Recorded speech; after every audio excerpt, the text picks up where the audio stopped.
একই স্কুলে মুসলিম ও হিন্দু পড়ুয়াদের জন্য আলাদা আলাদা সেকশন করলো বোম্বে ইন্টারন্যাশনাল স্কুল।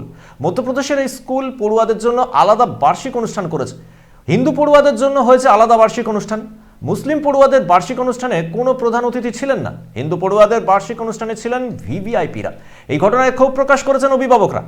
একই ক্লাসে মুসলিম পড়ুয়াদের জন্য আলাদা সেকশন, সেই সেকশনের নাম দেওয়া হয়েছে এম, আর হিন্দুদের জন্য আলাদা সেকশন। মধ্যপ্রদেশের বোম্বে ইন্টারন্যাশনাল স্কুল কর্তৃপক্ষের এই সিদ্ধান্তের সমালোচনার ঝড় উঠেছে দেশ জুড়ে। শুধু তাই নয়, স্কুলের বার্ষিক অনুষ্ঠানে মুসলিম পড়ুয়া আর অভিভাবকদের আলাদা করা হয়েছে। তাদের জন্য একেবারে আলাদা অনুষ্ঠান, সেখানে হিন্দুদের প্রবেশ করতে দেওয়া হয়নি। আর হিন্দু পড়ুয়া ও অভিভাবকদের জন্য একেবারে আলাদা করে অনুষ্ঠান করা হয়েছে। মুসলিম পড়ুয়া আর অভিভাবকদের জন্য যে বার্ষিক অনুষ্ঠান হয়েছে সেখানে কোনো চিফ গেস্ট নেই, এমনকি স্কুলের কোনো শিক্ষক শিক্ষিকাও ছিলেন না, ছিলেন কেবলমাত্র ক্লার্করা। আর হিন্দুদের অনুষ্ঠানে ছিলেন প্রধান অতিথি আর শিক্ষক শিক্ষিকারা। স্থানীয় কংগ্রেস কাউন্সিলর রুবিনা ইকবাল খান ঘটনার তীব্র প্রতিবাদ জানান। তিনি বলেন, এই স্কুলে কিভাবে হিন্দু আর মুসলিম পড়ুয়া আলাদা হয়? দেশের রাষ্ট্রপতিকে তিনি চিঠি লিখেছেন। মধ্যপ্রদেশে খাজরানা নামের এক এলাকায় এই বোম্বে ইন্টারন্যাশনাল স্কুল, এলাকায় 70% মুসলিম প্রধান। শুধু তাই নয়, এক মুসলিম পড়ুয়ার অভিভাবকের মুখে দাড়ি থাকায় তাকে প্রবেশ করতে দেওয়া হয়নি স্কুলের ভেতরে। এই ঘটনা নিয়ে অবশ্য মুখ খোলেনি স্কুল কর্তৃপক্ষ। ব্যুরো রিপোর্ট, পূবের কলম ডিজিটাল।